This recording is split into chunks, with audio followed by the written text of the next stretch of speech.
today we're going to be talking about the voice of God. And we're just going to deal with the basics, because what's happening is I'm getting a lot of questions about how to hear God. But we got to talk about what is the voice of God. First of all, the voice of God communicates more with your mind than anything else. So in the mind, what do you have? You have thoughts.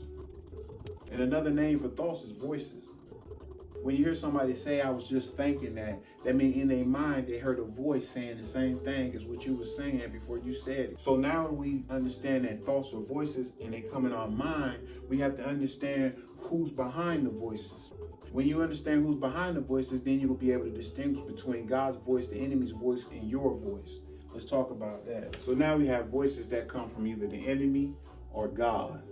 Now, we don't call him just the devil, Lucifer, because we understand that we don't have one enemy, we have many enemies, but we only have one God.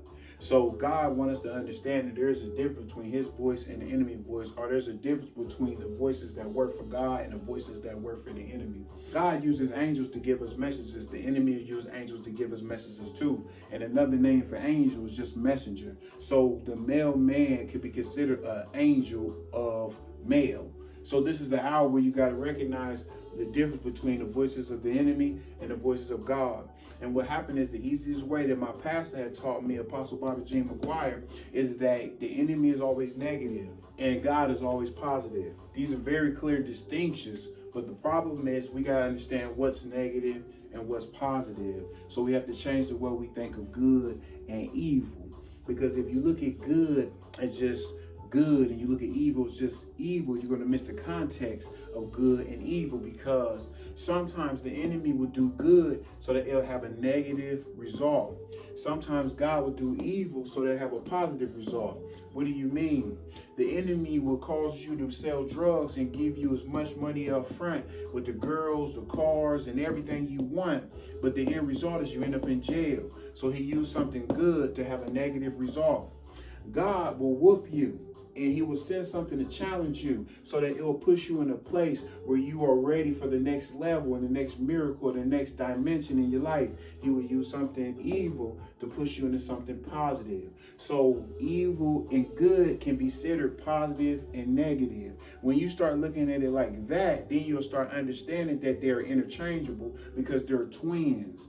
Good and evil walk together. We ate from the tree of the knowledge of good and evil. It's a conjunction. It means they walks together. So good is not good and evil is not evil. It depends on the intentions that's behind it. And this is why we got to deal with the mind, because the mind is where the intentions lie. So in your mind, you got to deal with God and the enemy. You got to deal with positive and negative. And you got to understand when to put which in what category. So the basic understanding is that if it has a positive result, it's God. If it has a negative result, it's not. So what do you mean? If a voice comes to you and says, look at that girl, look at that man, and they're not your husband or your wife, and you married, you have lust in your mind, and that lets you know that what is the result of your lust is that you end up committing adultery. So that lets me know that there was an adulterous thought or an adulterous voice that was talking to you. So that voice would be considered negative, and it would be the enemy.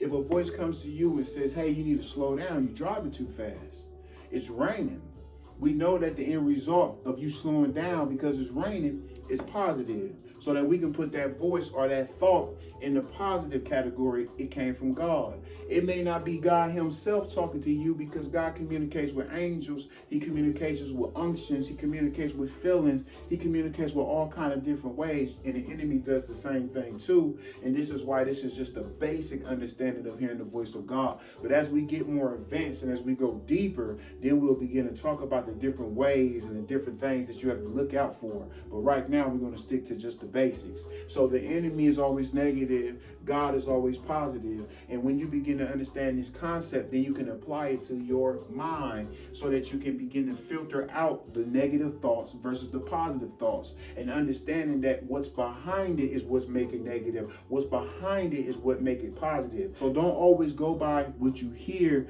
until you understand what you're hearing.